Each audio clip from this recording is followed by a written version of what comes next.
Just kick it. Just kick it. So I'm going to get right into it today. I am excited. Before I get into any conversation, before I bring my special guest in today, I do want to start the show off by just addressing a little bit the craziness. Not nothing major. It's all fun talk today. But I'm noticing how everybody is overreacting to the news about the Buffalo Bills possibly looking to relocate to Austin, Texas, because there was a report that came out that said, the Bills are, trying to strong arm the state. It is literally step one in negotiations.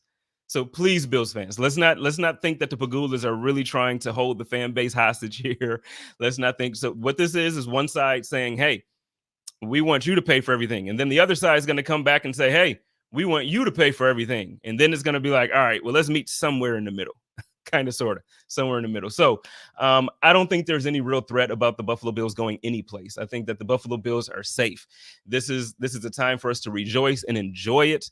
Please, please, please let's not go into this season with that type of dark cloud over our heads thinking about it, okay? It's time to celebrate. The Buffalo Bills are Super Bowl contenders heading into the season across the league. They are respected and viewed as a team that is probably going to make it back to the AFC Championship and can very, very, they have a serious chance to compete for the Super Bowl. So let's not overreact. Let's not beat the ownership up until things actually start to happen that make us beat the ownership up.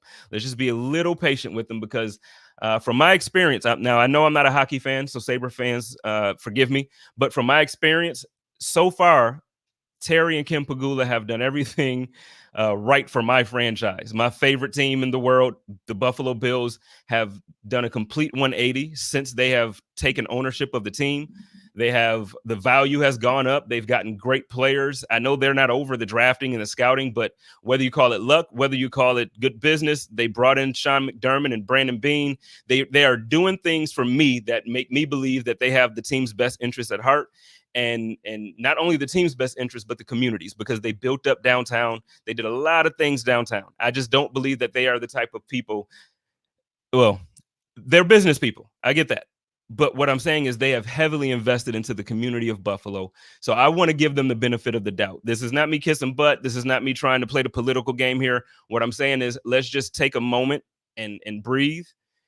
Bills Mafia, we got this. We finally have. It's back to that feeling of the 90s when we were going to Super Bowls and championships and, we had divisional titles like that. It's back to that time. Let's celebrate that time. Let's not focus on all the other craziness. So yeah, I just kind of wanted to talk about that for a quick second. Then I also really quickly this morning, or it may have been late last night, but I saw it this morning. One of the victims from the Deshaun Watson case decided to do an interview, and she spoke out on, I'm not sure if the publication was a podcast or if it was, I'm not sure exactly what the platform was, but I caught a chance or a small piece of the interview. And, what I will say is it's absolutely an awful thing if Deshaun Watson plays football this season in the NFL or any season going forward. There absolutely needs to be some type of discipline down from the NFL. There needs to be some type of urgency to the sorry, I'm kind of cracking up thinking about the story. It's just not a good situation. If you haven't gotten a chance to go and check it out or look it up, it's very graphic. So please obviously be advised before you go and listen to it or go and pull up the video. But what I'm saying is, look, there are multiple women. This isn't just one woman who's coming out and making these allegations. And I understand that some people are fans, and I understand that in the past there have been times when stories haven't been true and it's a money grab. And I understand all of those things as a fan, as a football fan, and as a fan of Deshaun Watson as a football player. Those thoughts went through my head initially when all these reports started to come to surface. Like, is it Deshaun never gave people any problems at Clemson? He seems like a stand-up guy. I have said that. However, when you start to understand or you start to see things for what they are, you have to be honest about them. And I'll tell you what, there needs to be some sort of discipline. There needs to be some sort of something has to happen. Something has to happen. This is not a cool thing. And the fact that a lot of times these situations kind of go away, we can't allow it. We can't allow it this time. So moving on, I'm going to lighten the mood up a little bit. Like I said, I have a very, very special guest. I have the editor and senior NFL writer for Our Turf Football. She covers the NFC West, but more specifically, she has a real special kind of love for the Seattle Seahawks. And I wanted to have a good conversation with her about the NFC West, about the Seattle Seahawks, about their quarterback. And so I'm going to bring her in. I have Miss Dayna O'Gorman joining me today. How is it going today or tonight, Dayna? It's going great. Thank you so much for having me on. I told you right before the show started, I have a soft spot for the Buffalo Bills. So when you invited me, I got real excited. I'm not going to lie. Yeah, like I said, the Bills fans will love. So everybody in here will love you for that. Like, she's a Seattle Seahawks fan and she loves the bit. Yep, we love her. So just consider yourself part of the family now, because that we love everybody unless when people give us a reason not to. PFF. When people give us a reason not to, no, actually, I have love for everybody over at PFF. But your Seattle Seahawks. I'm sorry. Mm-hmm. There's every year there's excitement surrounding the team because you guys have one of the best quarterbacks in the league. So this year, what do you think? What's the outlook heading into the season? Just what do you think, record wise or division wise? What is the goal this year? Obviously, it's a Super Bowl. What do you think is a realistic expectation for the year? I want to start out that Seahawks conversation by saying this first. I want to thank Aaron Rodgers.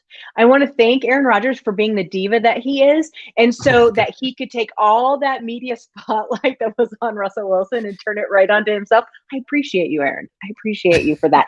Yeah, it was a rough offseason for Seahawks fans, just because the Seahawks quarterback decided to be uncharacteristic and voice some disapproval and some irritation with the team. And that was it's new to us. Russell Wilson is known for being, a rah-rah cheerleader guy. That's not who he is. So we were surprised by that. So that was a little tough. But then when that died down and you saw kind of how this team was building and what they were looking at, and that they weren't going crazy in free agency, that they were, with their 3 whole draft picks that they had, it chose them pretty well because there wasn't many for them to choose. And so, people started getting excited. And then the biggest thing was the change in offensive coordinator. When they brought in Shane Waldron from the Sean McVay coaching tree, they took him away from the LA Rams. That's when the real excitement built for Seattle fans, because they could see that the team heard Russ. They heard what he had to say, and they decided to try and give him what he was looking for. In the beginning of 2020, those first 5 games were amazing. Russell was MVP, at top of the league. He was just killing everybody. But the Seahawks had a historically bad defense for those games. There was no equilibrium within the team. And then, of course, it flipped. And what we discovered and what people were talking about was that the offense was being figured out by defenses and there was no adjustments being made. And so that is what everyone was so upset about in 2020. Turn to 2021, all new offense, completely different scheme. Pete will still like to run the ball because that's what Pete Carroll does. But at the same time, there seems to be a new renewed excitement around the offense, and that historically bad start to the defense seems to be gone. Yeah, well, so first, your point about Russell Wilson's concern as far as the offensive line. The thing is, a lot of people, I know you mentioned Aaron Rodgers as the diva. A lot of people actually started to have rumblings and say, hey, we're not used to Russ speaking up like this. Right. I don't view Russ, and that last week I had Joe Miller on my show as well, and I said I don't see Aaron Rodgers as a diva either. The thing about Aaron, I think I could see why people would have that outlook. The way I see Aaron is like, he's been in this abusive relationship for That's fair. plus a decade, and Yeah. they haven't, so no first round draft picks on a receiver or running back. They have, so look, if your husband or your boyfriend of 15 years, he doesn't take you on date night anymore. He never tells you that you're beautiful anymore. And fellas, she never actually tells you you're handsome, even though you got a little pouch now, but hey, you still like to feel like the guy. Aaron Rodgers wanted to still feel like the guy. They weren't taking, his opinion into consideration when he liked specific players. Bills fans are very familiar with Jake Kumerow's situation. Randall Cobb and whoever else that he mentioned. So I just look at it as, Aaron was in this abusive relationship and he's just like, enough, enough. But as far as Russ, I'm very happy that they addressed those things because we're going to talk about Russ a little bit later on. But one of the things I do want to touch on right now is that the team was on fire for the first 6-7 weeks of the season. And they look like they improved this offseason. I'm actually like very, very impressed. and if you can talk a little bit about so you mentioned the new scheme, how it's going to, can you just kind of go for a little bit about how the team is going to look different next year? Well, I don't know that we really know yet. That is the one thing about Seattle is they keep all that stuff very close to the vest. But from what we've been hearing, the word fast comes up a lot. It's going to be very fast. It's going to be very fast. And then it was brought up that at the line of scrimmage, everything looks exactly the same. Run play, pass play, everything's starting to look the same, which is something that Seattle was not it was so obvious when they were going to run or when they were going to pass that there wasn't any variation there, which was something that Pete Carroll in his press conferences last year, especially in the second half of the year, was like, we need to change it up. We need to do something different, and we need to change this up. And it never happened. And so I think that is what we've been hearing the most of. Do I think that they'll still be, a run heavy team? I guess you have to define what heavy is at that point. I do think that they will still have a large amount of run game, but I think it's still going to look a little different. It's not going to be the traditional Marshawn Lynch in the back, the exact same setup that they've had forever and ever. I think that now they're going to be, it's going to be a little different, and they're going to rely on Russ. They're like, okay, you complained. We heard you. Now what are you going to do? And I think that's the best thing for him. One thing about Russell Wilson is he'll take a challenge. You give it to him, he'll take it and run. And so I think that's what needs to be watched most, especially in the first few games, which is funny. Traditionally, Seattle starts out very slow at the beginning of each year. They would have, a 2 to 3 star, whatever it may be. And then last year it was so explosive. That's what we're like, if they could do that, but continue it through the whole season, then this team is going to be crazy. You know what? And DK Metcalf, I'm gonna just tell you, that guy is a guy. Like I wanted him. So the year that he was drafted, I wanted the Buffalo Bills to take him. We took Cody Ford in the second round that year, and I don't want to say the disappointment, because I was happy that we invested in the line for Josh Allen, but as a fan, as a fan of football, I'm like, we need that dude DK Metcalf, like that, like we need him. And I remember everybody around the league, like, yeah, but he can't run routes, and he can't, like, all he can do is run a straight line. And I'm like, are you kidding me? Like, you put him with somebody like Josh Allen with the arm that he has, he would have looked like Diggs, or not. I don't want to say 100% like with the footwork and the route running, but I'm saying that's the perfect combination for an arm like Josh Allen, a guy tall, fast, strong. Just send him out there. Now he has a variation of that up there in Seattle with Russ. Now Russ, obviously, the arm strength comparison isn't the same as Josh Allen, but he's very much a complete quarterback. Like he's top 5. Whoever you talk to, he's always going to be in that conversation. But can you talk a little bit about DK Metcalf? I just love DK Metcalf. Like, I mean, that dude. You talk about man crush. Like DK Metcalf is that dude. I don't blame you. I totally get that, to be honest with you. I think the best thing that happened for DK Metcalf was that he wasn't picked in the first round, because man, did that put a chip on his shoulder. And he just then wanted to prove everyone wrong. All those teams that had passed over him. And that is still to this day, one of my favorite draft videos is when he's on the phone and he's like, "Would you wait so long?" I mean, it's like, that was good. That's what they needed to see. The interesting thing is that he and Tyler Lockett are so different. in what they do and how they play and the way they look. And they each add their own versatility. But I don't really think that we truly saw how important DK Metcalf was to this team until he chased down Buda Baker in that game against Arizona last year. When you realize that it was just, not only is he good and tall and tough, and you need that, especially, in the end zone for someone to go up after that ball, but you need someone who has that football IQ. He did not have to chase him down, and he did. And I think that was everyone. I mean, we all loved him. He was a great kid. He caught those, fantastic football, but it was like, oh, this could be a next level player. That made a huge difference for a lot of people. There's a lot of people in the fan base that in the media that really think that Seattle should have added another wide receiver at this point, and that a free agent wide receiver. They really thought that the depth there needed just a little bit more. But they were excited about their first round draft, or I should say second round draft pick, their first draft pick. And now he's injured, which is just classic Seattle. But Eskridge, but I think there were a lot of people who thought we just need one more. I don't know that that's the case when you bring in Everett on tight end and a few other of those players. I think that they'll be a really complete offense. I'm actually excited to see Disley. I know he didn't have like the biggest role, but I was kind of impressed with some of the things that we saw, and so we'll see there as far as the tight end. But also, I guess I'm shocked because when I look at the Seattle Seahawks, to me the problem was protecting your quarterback. It wasn't the weapons. It wasn't. I think your running game is legit. I think your receivers are legit. I think your defense is going to make it. I don't know if they'll be Legion of Boomish, but they're coming back. I think that they're improving, I should say. So, I didn't think that. I just thought they had to protect Russ, I really think that it's a depth issue. See, one thing with Seattle and their fans is it's like it's always next man up, right? Like it's always compete, always next man up. So they love the thought of that depth there. But I agree with you. That line was really more of an issue, and they did a good job with the line. And Dwayne Brown will play, even though he wants more money. We have a pretty solid line at this point.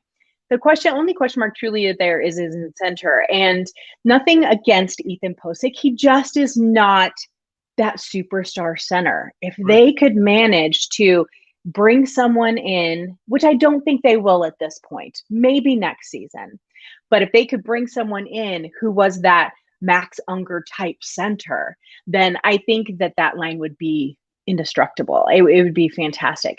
But I do think with the new offense that hopefully some of that importance will be taken away because the game will be out a little faster. We'll see Russ getting the ball out a little quicker and that sort of thing so that they can really work on tempo at that point instead of running around for 5 seconds in the backfield.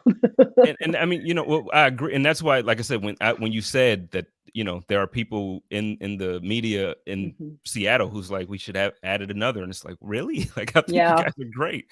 But okay, so just I'm in Phoenix now, so obviously this is a Bills-based podcast because that's the family, that's the squad. But I relocated to Phoenix, and look, there's a buzz out here about these Arizona Cardinals. They got J.J. Watt, they brought James Conner, and I'll tell you what, I don't think James Conner got better by any means, but he slimmed down a little bit. He looks quick. He looks healthy, which for him is a big, it's a big deal. Health is the reason why he hasn't really been who he was early on. AJ Green, I'm just gonna say, I don't think he's gonna come and be he's not DeAndre Hopkins, he's not AJ Green from 5-6 years ago. But I'm gonna just tell you, this weekend he looked really darn good. What is your outlook on the division? How do you feel about Arizona Cardinals and because we're going to get back to the Seattle Seahawks, and I want to make some comparisons later on to the Buffalo Bills quarterback and Russell Wilson. So we'll get there. But as far as your division, kind of let's go there. Sure. So I think that I have said this for the last couple of years. I will say it. I will stand by it no matter how much I get attacked for it on Twitter. The NFC West is the best division in football. Without question, the most competitive. It is, and yes, the Ravens and Steelers fans come after me every time I say that, but I am just telling you that if you go head to head, these 4 teams, they make each other's schedules so much harder. And to me, that shows, there's not a single easy game in the NFC West. When you look at these teams, I think that they all have their strengths. I think they all have their liabilities without question.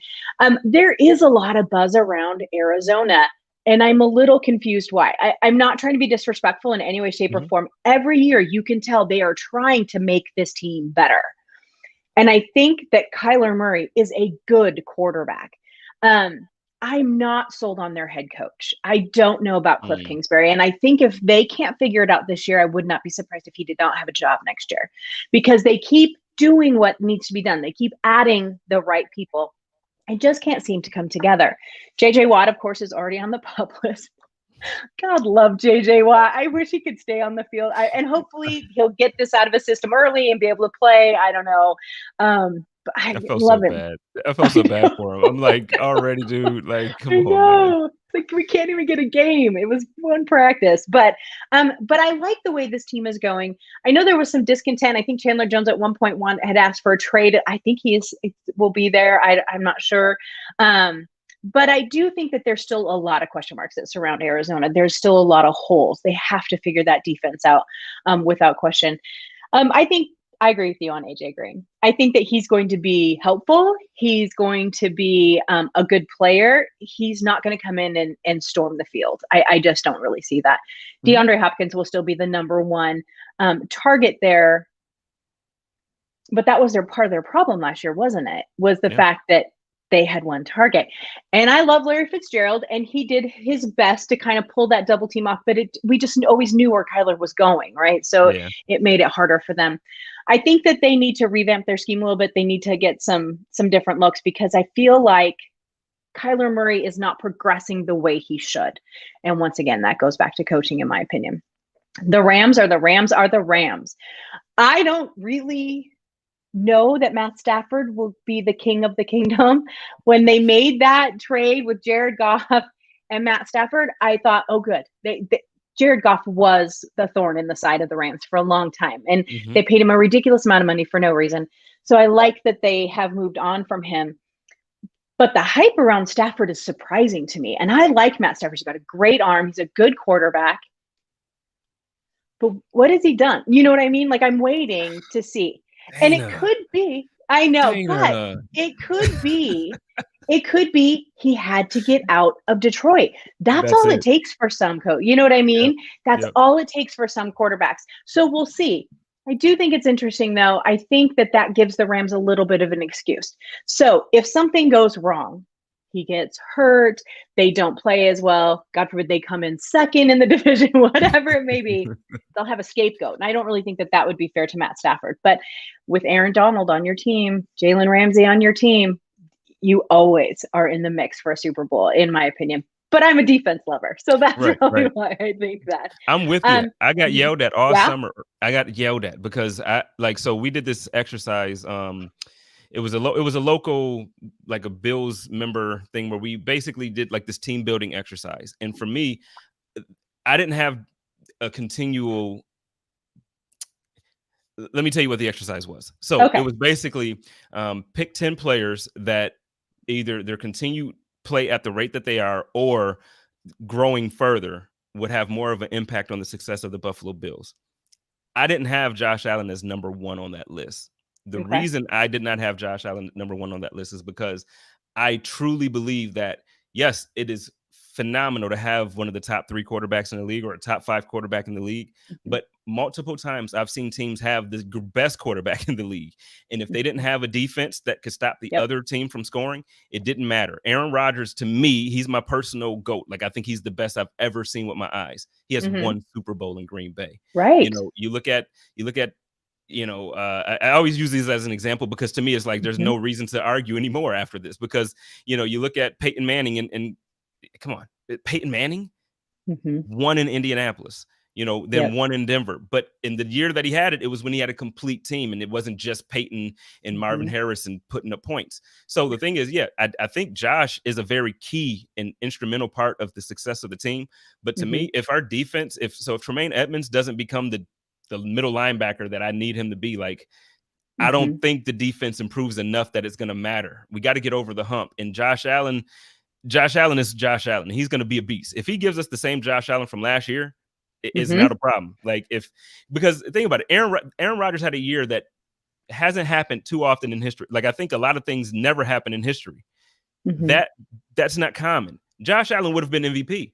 You give me an MVP type season, I don't need him to keep getting like I don't need Josh to throw for 8,000 yards and 45,000 touchdowns. I need him to give me the same thing, and I need my defense to be top tier. So I'm with you as far as the defensive.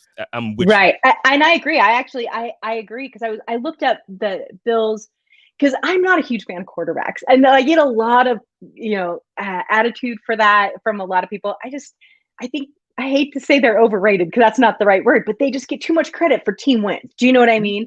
And so they're just not my favorite. But the Bills, I noticed they're ranked 17th, and then I wrote down they're 14th in total, 13th in passing, 17th. If you could get that Bills defense to be 10, it's not far. They do not have to be first. They don't have to be second. You get them to 7 to 10, that changes the whole dynamic of the team. And that's where I think that it's so important. It's going to be the same. And I think that's what the Rams are doing with Matt Stafford. They have that number one defense. Well, number two, Washington of all people was number one, Washington football team. But and so you have that defensive piece. You need the offense to be able to compete with that. And Matt Stafford is a step up. So I think that was the logic. They didn't have to go, after Trevor Lawrence. They didn't have to go after one of these young wonder kids. They just needed to improve, a little bit, which is exactly what the Bills need to do, but on the defensive side of the ball. Right. Yeah. So I'm with you. Like when I tell you I'm with you, and I think balance is the key. And you just said not quarterbacks are overrated, but you said like you think they get too much credit for team wins. My man Bruce Nolan would tell you like his thing is that quarterback or wins are not a quarterback stat, and he preaches that to the and he's right. He's right. It's a team effort. Again, Tom Brady has those Super Bowls, but he doesn't have them without that defense that Bill Belichick puts together every year. They rarely have a bad defense. Right. Rarely. So, and they don't always have a top 5 defense, but it doesn't have to be. It doesn't have to be. And I think that that's the interesting thing that we're running across with a lot of teams right now. Seattle was much the same way. They had the number one offense in football for the first 5 or 6 games. Their defense could not. And that's just going to you can't sustain that, to have the worst defense, but the best offense. That's just not going to last. You have to have a little bit of balance. I think that's what the Rams are going for. And I think that's also what San Francisco is looking for a little bit. They have Fred Warner, right? Like they have these great pieces, and then they have Jimmy Garoppolo, which is fine. But then they had, they went ahead and they got Trey Lance, and now he's the second coming, but they've backed off of that a little bit. And they're like, well, we don't have a quarterback competition, which cracks me up because one of their players goes, oh, I don't ever even know who's throwing the ball out there. Well, that's a competition. So I don't know what to tell you, but I think San Francisco, they have, because of Shanahan's brilliance, he's a brilliant coach. I think that they have the possibility, if they could also get that quarterback piece figured out, to have that better balance, which is why the NFC West is so intriguing to me. Yeah, I agree with you about the 49ers for sure. And Shanahan, he deserves all the credit in the world. I mean, that guy's incredible. Now, I know at the top of the show, I spoke briefly about Deshaun Watson. Now, that was the place before the draft. I was nervous about Deshaun Watson going. You and me both. Player, it was like, oh my God, that, if you're a fan of the 49ers, that's all you need. But that would have been a nightmare for the rest of the division. So we'll see if they spent a high draft pick. So let's see if this kid can develop and become, what they think. The thing that's bugging me, and now we can kind of transition to kind of, I guess, like the meat of the show, the topic. The thing that bugs me though is like now in draft, and just everything, like not just draft, but even like second-year players, first-year players. And it's like, okay, if he can make a Josh Allen leap, like now it's becoming a thing. Whereas when he came into the league, Josh Allen was getting destroyed. He can't. He was. Josh Allen can't hit. Like it was like they just dogged him. So now, this last year, Josh Allen was the runner-up for MVP. He had 4 votes out of the 50. The interesting thing to me, and I wanted to have this conversation with you as somebody who is unbiased and somebody who outside looking in. I know you respect, especially now that I know you have a soft spot for the Bills. Inside the community, inside the fan base, it's like Josh Allen is like, he's 8-pound, 12-ounce baby Jesus, and there's nothing that he can do wrong. Which, I mean, I feel that. I can't even lie. Like, I'm part of it. Like, You I'm should. in love with him. So I get that. But outside looking in, I know that the league respects him now. But somebody like Russell Wilson has been consistently considered a top 5 quarterback pretty much every year of his career. His rookie year was like, well, is he? He broke a record, or he tied a record with Peyton Manning. He was the rookie of the year. Like the guy's accolades are insane. Like the research that I did for the show is just like, I didn't real like, it, but it's like, whoa, okay, he's legit. He's never had an MVP vote in his career. Can you kind of just speak on that for a moment? Just because that blows my mind. I think it has a lot to do with, you have to remember who's voting for MVP. You have to understand the reason why they're voting for MVP. And usually, traditionally, MVPs, and I want to say this, because when we were chatting on DM, you put, MVP runner-up, and I thought, Josh Allen's not going to want you to call him that, because he doesn't want to be reminded that he was the first person to not get MVP. You know what I mean? And so I find that's funny. But you're right, 4 votes is huge. And I think that was very important. But at the same time, you have to remember that traditionally MVP goes to a quarterback, which bugs me to no end.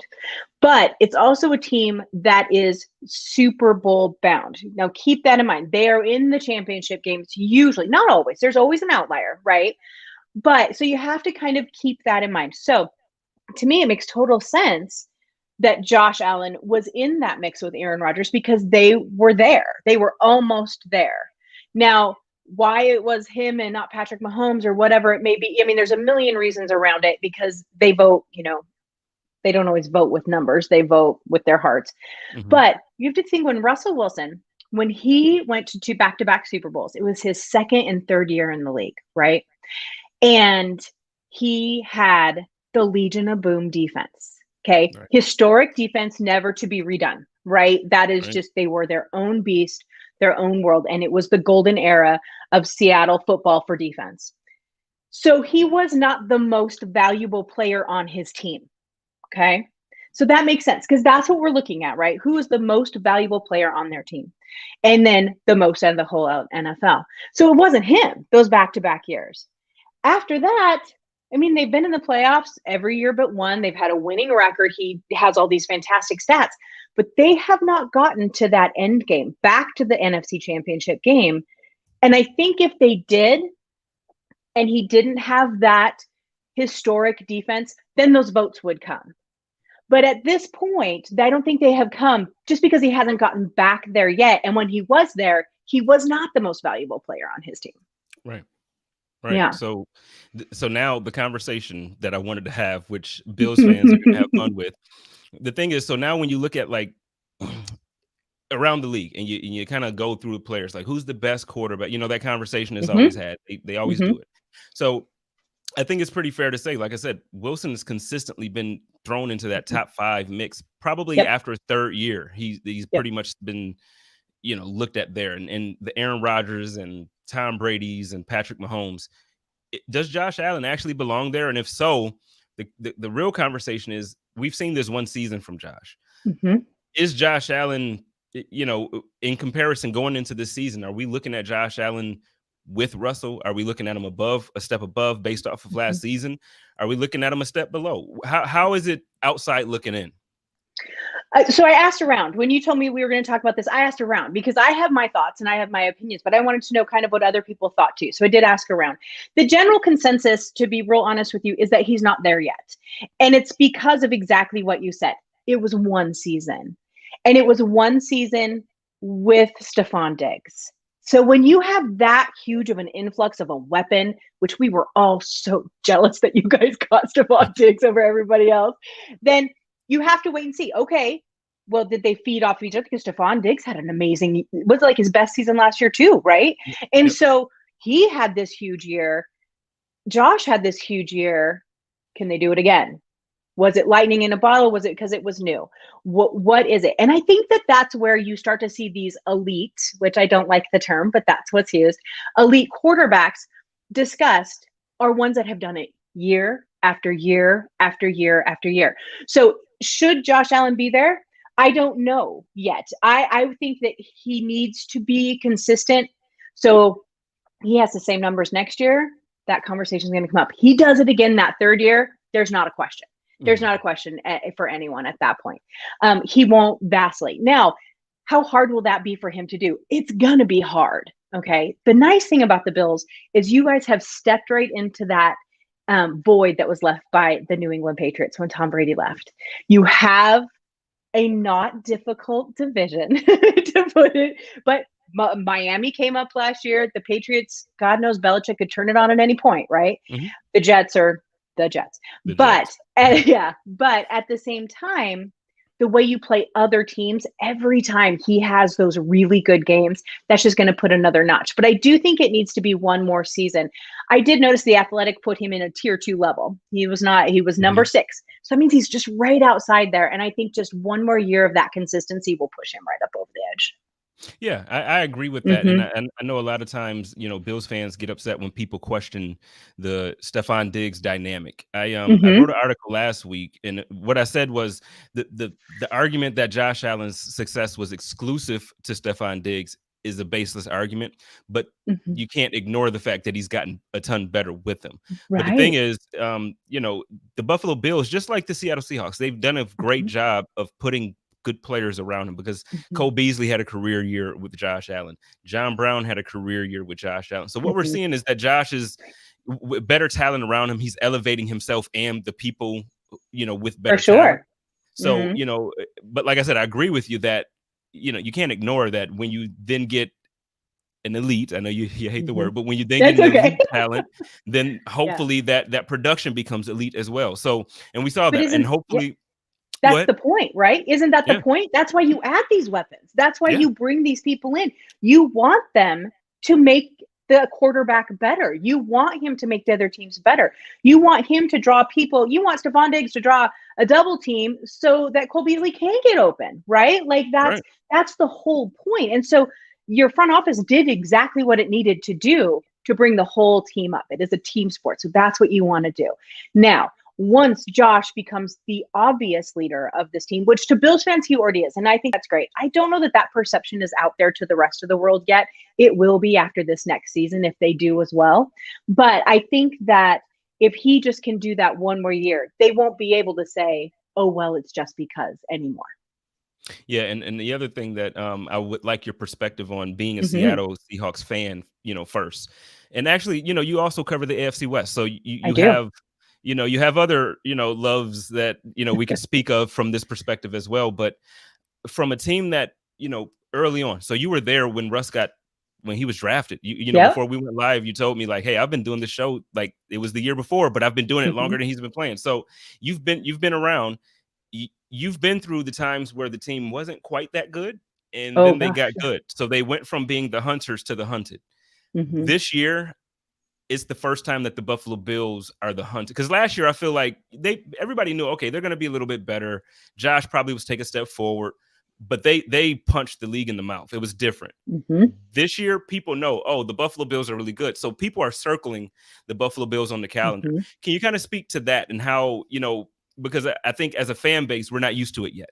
So from experience, what is it like as a fan base now? You're going from the Cinderella story. You're like last year, everybody loved it. It's like, oh my God, Josh Allen and the Buffalo Bills. It's the first time since 1993. It's the first time since 1991. It's this, like every record, like he's breaking everything that Jim ever did. And then this year, it's like, it's not going to be the same Cinderella love story. So can you kind of speak to your experience about that? It's weird. I'm going to age myself a little bit here, but I lived through the 90s with the Seahawks. And if anyone knows anything about that, they know Cortez Kennedy won Defensive Player of the Year on a 2-win team. So let me tell you, it was ugly for a while. And, but the nice thing about that, I also got to watch the Bills during the 90s, which I really liked. But I'm a big Andre Reed fan, not gonna lie. Yes. But the thing of it is there is a change when you just keep winning and no one expects it. And, you have your Tom Brady, you mad bro moments because they're not expected. And so if you lose one, the whole world doesn't collapse around you because you weren't really expected to win it anyway. But when you just keep winning, it's a great feeling. And then the light switches and everyone starts paying more attention to your game, tape, and they start paying more attention to when they play you. And they, all of a sudden you're on Sunday Night Football, 5 and 6 times a season, and you have all of this, the eyeballs on you. It changes the dynamic for the fan base because their expectations are now raised. They expect good things from this team. It also changes the pressure on the team and the front office, which you can kind of see through certain focus on, Good Morning Football or whatever. Your team is always on television. Everyone's scrutinizing them with a magnifying glass. And that becomes hard because you become defensive. So Bills fans are going to hear this year, oh, well, Josh Allen this, or your defense that, and you'll be like, whoa, whoa, whoa, whoa. You get real defensive and you can't do it. It's just because people are paying attention. People are finally paying attention. Dayna, I don't know how much you know, and I know you do, but I mean, I don't know how much the listeners really, if it's anybody not part of Bills Mafia listening to this, because Dayna's on here with me. Look, the Bills Mafia fan base, we're anything but not emotional. So we're going to react. If somebody comes at Josh Allen, I'm telling you, we find it and we team up. It's like the Power Rangers when they come together. Right. It's on. So it's so true. And I get that because you come from these small market teams. I mean, I live in one. I live in Kansas City. And so the Chiefs, oh God, the Chiefs fans are they're been out of control the last couple of years. They deserve that. They lived through some bad times too, as Buffalo has too. But, and even in Seattle. But you also have to take it with a lens of that's just because people are more focused, and that's a good thing for your team. That just means that people are starting to pay attention. And so when you go into this season, and let's say you guys win I don't know your schedule at all, so I don't know who you're playing, but let's say you win your first 3, but then you lose the 4th one. It's not just, oh, we're 3-1. It's, oh my God, what's happening? The whole world's falling apart. The ceiling's caving in. And it's not from the fans, it's from the media. And so you just have to kind of get used to that. But I will tell you this, it is a very good feeling to know that you're on an upward trajectory instead of a downward trajectory. I always say I feel terrible for Green Bay fans this year because they know that Aaron Rodgers won't be there next year, and that's a hard thing for them. And so enjoy this upward trajectory because you guys are definitely on your way up. Yeah, well, I know for me, like I told you before we went live, I'm like, I think this is probably so far already, it's been the best experience for me as a fan. And it's partially because of the podcast. It's partially because the team is doing good. But just all in all, you get to meet a lot of people. You get to talk to some people, and life just feels good when your team is doing good. It's amazing. It is. Yeah. But you mentioned Kansas City there. So I kind of want to bring up Bills fans have a very, very bad taste in their mouths right now. Like right now. Don't blame you. Like we just can't stand those guys right now. But they beat us last year in the AFC Championship. It was not our best outing. Living in Kansas City, what was the experience? I know you're not a fan like that, but what was the experience like being in that environment, being in that community? Well, the last 2 years have been a little nuts around here, and for a lot of reasons. I've lived in Kansas City for 20 years. We left Seattle and we moved here, and so I've been around this fan base when they're really sad and when they're real happy.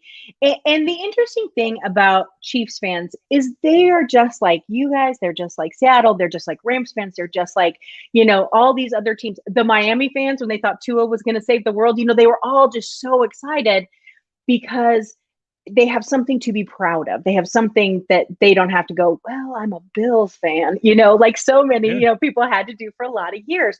And so I think that was a lot of fun to watch. What happens when you go to a Super Bowl 2 years in a row is that switches a little bit, just a little bit of cockiness and blame games show up, and we didn't win because of this, we didn't win because of that. We have to remember that it's really hard to go to a Super Bowl. It's really much harder to win it. And so I think a lot of people are just grasping the factor on here that they're really excited. I will want to say, I would love to know where Andy Reid keeps his money tree, though, because I don't know how they paid all these players, how they brought them all back.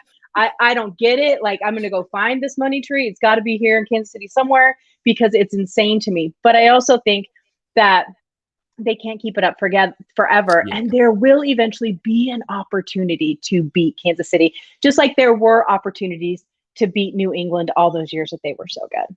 Yeah, and I agree with you. It's going to catch up to them. Like, I know a lot of times, like we talk about it in the media, like, oh, it's funny money. The salary cap isn't not real money. But it is though. They've Mhm, figured out how to move money around and work things out. It's going to hurt them eventually. I mhm, promise you, there will be a couple years where it's like, what the heck is Kansas City doing with their roster? And it's because of the moves they made in 2020, mhm. 2019, and 2021. So, Yep, but it's funny. You mentioned how, after going to the Super Bowl 2 years, that that passion turns into arrogance or it turns a into little bit. cockiness.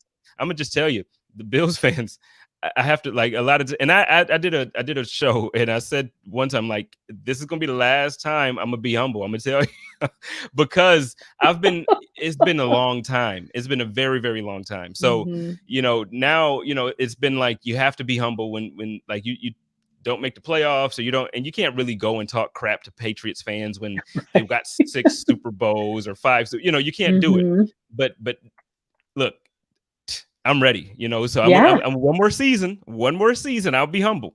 I promise. I'm gonna be nice. But 2022, if we make it back to the AFC Championship, or if we make it to the Super Bowl this year, I'm gonna just tell you, it's it's gonna be a done. whole different Spence. But I love that because isn't that exciting to think about? It's like, oh, I'll get to be like, you can't beat us. We're Super Bowl champions. Once you wear that crown, it's a hard thing to shake. You're like, yep, that was Mhm. us.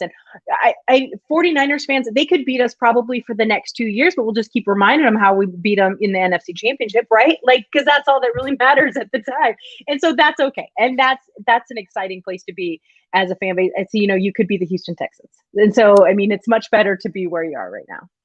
Yeah, and you know what, Houston, I feel bad for Houston. I do too. I And I do feel too. bad for, all the players who are very good. That really, every player, even those who aren't like top guys or whatever. I feel bad Mhm, when when a organization is a laughing stock of the league, and I mhm, can say that from this point now, hindsight, my team mhm, was the laughing stock of the league for a long time. There were guys that didn't want to come to Buffalo through free agency. There were mhm, guys that I think I can't remember who it was. I think Marcel Darius or somebody said, publicly, like, free agents when he used to try to recruit said, no, that's like Buffalo Siberia or something, like, I forget the term, mhm, but it just wasn't positive. And now that's how Houston is viewed. And I hate it. My mhm, guy Tyrod Taylor's down there. I have like I absolutely love Andre Roberts, and he's down there. mhm, And so it hurts my feelings. And now obviously the situation that we spoke about earlier with Deshaun, mhm, mhm. it's just not a good place. No, and it's just mismanagement. I that whole team. It, I've never been more baffled by a front office in my entire life. Like when they started dumping their players and everyone was leaving, and I was like, "Do you remember it was just a few years ago? You guys were on top of that Mhm. division. What happened?" And that's it was just. I mean, it might seem like a long time ago, but Matt Schaub was not that long ago. And so we have to kind of try and remember that. But here's the biggest thing is that it's very sad for the players that are there because they have to put that helmet on, and it's sad for the fan base because they don't want to be that, whereas you guys are on the other side. Buffalo, Seattle, it used to be the Patriots, it's not so much anymore. Green Bay, there's certain teams that are now destination teams, and the Mhm. reason that they're destination teams is because they give these guys who maybe are in the middle of their career or even in the back half of their career but still have a lot of fire and a lot of good play in them, can go with the opportunity to possibly get a ring. And that's a good feeling too, when you know that bets or players in general, even your draftees, are so excited to be drafted to Buffalo. I'm excited that Buffalo has completely changed the culture. That is one of the Hmm. things. So the last thing, so you brought up so with the culture, because what Hmm. I was going to bring up with the Texans, the coaching hire. So Buffalo actually had a coach, our defensive coordinator Leslie Frazier was actually in consideration for the head coaching position in Houston. They decided not to go with Hmm. him. I'm happy about that, but it's a head scratcher again with the culture. Um, they didn't get a guy that you're at the time before any off-field stuff happened. They didn't get the guy your star quarterback wanted. They didn't get the Hmm. guy that other players could relate to, and then so now fast forward, we're talking about the Buffalo Bills now. Like Sean McDermott came in and absolutely changed the culture. Hmm. We had Rex Ryan prior to that, and I mean, come on, we know what Rex is, and I'll tell you what, I'm very very happy that we got rid of Rex so Hmm. quickly, and Sean McDermott has come in. Can you kind of speak to that? Hmm. There's two sides of it for Seattle. There's a part of Hmm. the NFL fan base that really views the head coach out there as like not a good coach, but there's a lot of them that like Pete Carroll is the best thing since sliced bread. How do you view Pete Carroll, and where does he fall on that list for you? So what you guys did with your current head coach, Seattle did with Pete Carroll back in 2009-10, that beginning of that season. Then 1,500 roster changes, like boom, out of there, right? Like they completely changed that over. So you guys being an example, Sean McVay being an example for the Rams, and getting him in there. Seattle, there's teams that it shows you can turn an entire team around in a year. So hopefully that's encouraging to some of these other, teams that, or fan bases, I should say, that are lagging behind right now. But Pete Carroll specifically, I understand why people don't always love him. I know he had his whole USC thing. I'm not a huge college ball fan, so I just whatever on that. But I know that his style of coaching is not traditional. It's not exactly what, people are doing, but it works for him. And obviously, having never had a losing record with the Seahawks, it's working for him to, working for them too. I like Pete Carroll. I like that he is who he is and he doesn't apologize for it. And, some players dig it, some players don't. You're in, you're not, you're out, sort of a thing. And I'm okay with that. I think where a lot of the credit for what Seattle's successes had lately does lie with Pete, but it also lies with John Snyder, the general manager, because he came over and he was like, this is how we are going to do things. I am going to be aggressive here, not aggressive there. He's had a lot of misses in the draft. He's not the best director, but free agents are his specialty. And so that's been very important. And I think that too, again, keep a team young, keep them rolling, that kind of culture fits there. The Buffalo culture fits with those players. And that's finding the key. When you see those teams that just have a rotating door of people coming in and out and not staying, that means they haven't found who they are. They haven't found what works for them, because if they did, they would find those players that worked within that system. And so am I a Pete Carroll fan? Yeah, I like Pete Carroll. Am I a John Snyder fan? Definitely a John Snyder fan. Do I think Pete will be around for much longer? I think Pete will retire in probably 2 years, and that will be an interesting day for Seahawks fans. We'll see how that goes. But at the same time, I understand why he's not everyone's favorite.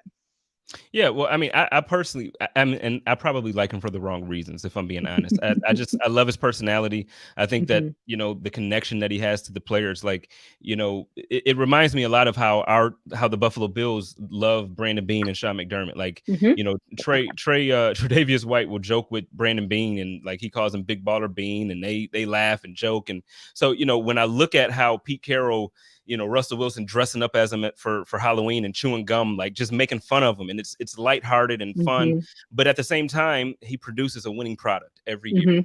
Yep. Russell Wilson has a very impressive record as a starter. I think where was it? It was like 95 or 98. Yeah, 98, 45 and 1 as a starter. You can't ask for better. It's like, right? So it's like consistently for a decade now, close to a decade, you've had just great success. So I don't understand how, and whether you want to say it's the quarterback, whether you want to say it's the defense, whatever, the coach drafted him. The coach is they developed him. So I like Pete Carroll. So like I said, it could be for the wrong reasons, but I do not understand when people, just, I don't get it. Yeah. And it doesn't, that's just, some people would really, really like Bill Belichick's style of coaching, the super serious, no fun. I mean, we've seen how different Tom Brady's been since he left there. It's like night and day, right? And so, and like, I love Mike Tomlin, but he's also super serious, super deep guy. And so that's what people, like from football. The thing with Seattle, and I don't know what it is about Buffalo, but Buffalo will have its thing. But the thing with Seattle is they're very entertaining. The whole team, like, they're corny and goofy. And yes, I don't know if you guys remember, you guys aren't Seahawks fans, but Russell Wilson's first year, Mike Robinson did a whole entire TV series called The Real Mike Rob Report. And all he did was talk about how Russell Wilson was a robot. And it was hilarious. And like, it was just like super fun and lighthearted. And some people will take that as not taking the game seriously enough. Some people say, oh no, that just means that they're enjoying their job and they're winning. And so I just think it depends on what your preference is in your team. My preference is they win, and I like that. Yeah, yeah, and that's and I think that's where Buffalo fans are getting that. You know what? Hey, it's fun to watch Josh put up these points, but it's also a whole heck of a lot of fun to come out on top a lot, like consistently. Mhm. We went 13-3 last year. I think we're gonna have another good year. I don't know if we're gonna have the same exact type of success, but I think we're gonna be very successful. I think we're gonna be big. So before we get out of here, why don't you Mhm. give us your prediction for the Seahawks, and then kind of give us a quick off the cuff prediction for the Buffalo Bills for the season here, and then I'll give the floor to you to let everybody know where they can Oh, find your you're so sweet.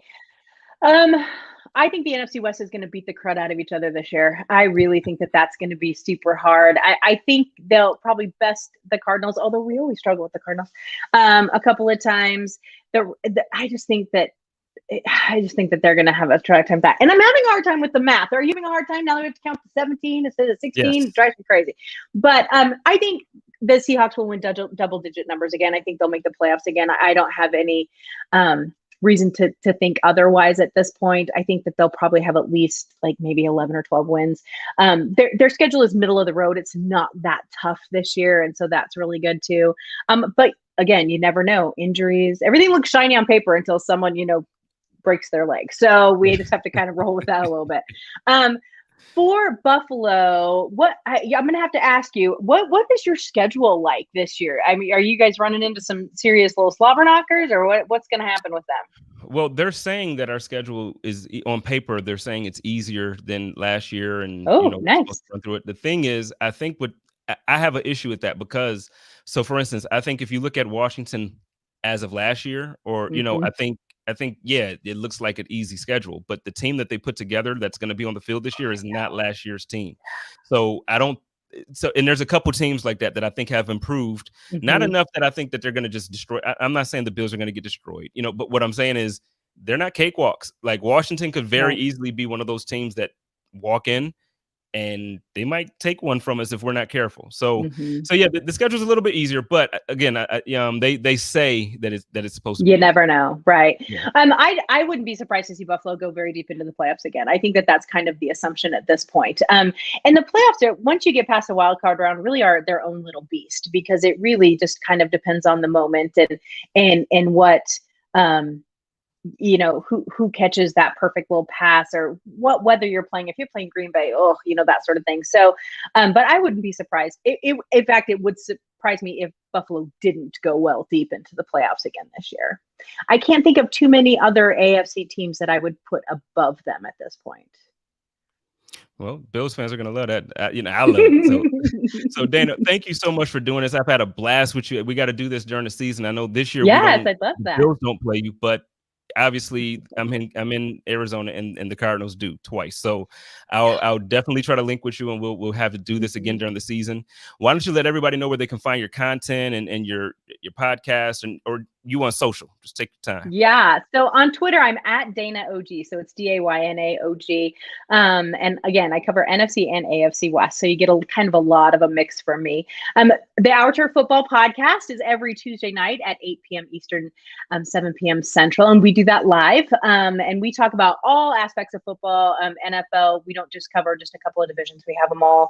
And then the Tuesday before the season starts is our annual Pick'em show. It's our huge show. We literally pick every division and say who's going to be the Super Bowl. Like we go through the whole thing. It's a lot of fun. And then ourturffb.com, or I'm sorry, ourturffb.com is our website. We have just kicked off writing our articles. We kind of take it easy during the off season. And so we're back in with our articles there. So yeah, come hang out with us. We'd love it. And I would love to come back. This has been a blast. Everybody, please go on Twitter and follow Miss Dayna. Are you on any other social networks as well? For football, that's all I do is on Twitter. And then we do have our own YouTube channel for Our Turf. So okay, perfect. Well, for those watching live on YouTube, you can see her handle right there on the screen. For those that are not, I will make sure I have it in the description for the show. Listen, y'all know how I do it over here, everybody. It's your boy Jay Spence the King, and y'all got to take care of each other, love each other, and live in peace. And as always, stay positive, test negative, go Bills.